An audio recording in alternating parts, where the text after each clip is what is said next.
ಅವ್ರು ಬಂದಿರೋದು ಯಾಕಪ್ಪ ಅಂತಂದರೆ ಒಂದು ದೇವಸ್ಥಾನಕ್ಕೆ ದುಡ್ಡು ಬೇಕು ಅಂತ. ಬೀರ್ಲಿಂಗೇಶ್ವರ ದೇವಸ್ಥಾನ, ಬೀರ್ಲಿಂಗೇಶ್ವರ ದೇವಸ್ಥಾನಕ್ಕೆ ದುಡ್ಡು ಬೇಕು ಅಂತ ಬಂದಿದ್ರು. ನಾನು ಇಷ್ಟು ಜಲ್ದಿ ಕಾಲವಾಯ್ತಾರೆ ಅಂತ ತಿಳ್ಕೊಂಡಿದ್ದೀನಿ.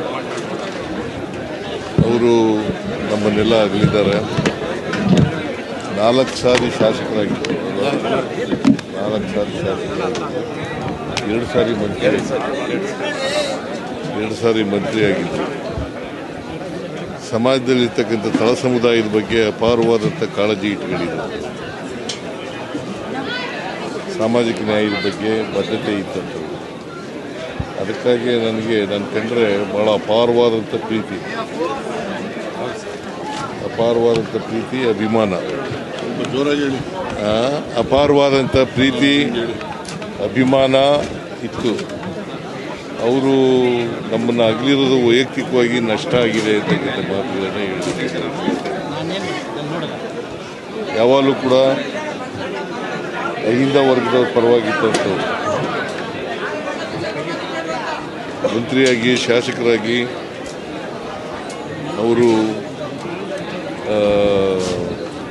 ಸಾಮಾಜಿಕ ನ್ಯಾಯವನ್ನು ಎತ್ತಿ ಹಿಡಿತಕ್ಕಂಥ ಪ್ರಯತ್ನವನ್ನು ಮಾಡಿದರು.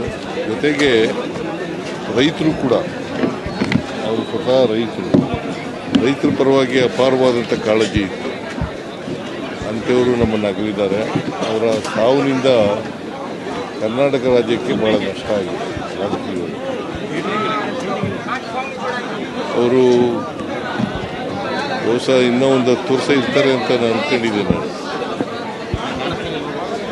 ಅವ್ರು ಅಗಲಿದ್ದಾರೆ. ಅವ್ರ ಮಗ ಶಾಸಕರು ಮಾಡಿದ್ರು, ವೆಂಕಟೇಶ್ವರನ ಅವ್ರ ಮಗನ ಹೋದ ಸಾರಿ ಚುನಾವಣೆ ನಿಲ್ಲಿಲ್ಲ, ನನ್ನ ಮಗನೂ ಕೊಡಿ ಅಂತ ಹೇಳಿದ್ರು. ಹಾಗಾಗಿ ವೆಂಕಟೇಶನಿಗೆ ಶಾಸಕರಾಗಿದ್ದಾರೆ. ವೆಂಕಟೇಶ್ಗೆ ಮುಂದೆ ದಿನಗಳಲ್ಲಿ ವೆಂಕಟರಮಣಪ್ಪನವರು ಹಾಕೊಂಡಿರ್ತಕ್ಕಂಥ ದಾರಿನಲ್ಲಿ ಪ್ರಾಮಾಣಿಕ ಪ್ರಯತ್ನವನ್ನು ಮಾಡ್ತಾರೆ ಅಂತ ವಿಶ್ವಾಸ ಇದೆ, ನಂಬಿಕೆ ಇದೆ. ಅವರ ಸಾವಿನ ದುಃಖ ಅವರ ಕುಟುಂಬವರ್ಗದವರಿಗೆ ಶಕ್ತಿ ಕೊಡಲಿ ಅಂತೇಳಿ ನಾನು ಈ ಸಂದರ್ಭದಲ್ಲಿ ಪ್ರಾರ್ಥನೆಯನ್ನು ಮಾಡ್ತೀನಿ.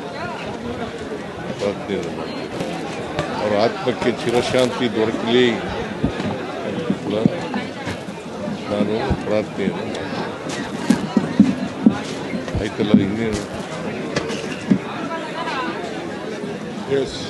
Thank you.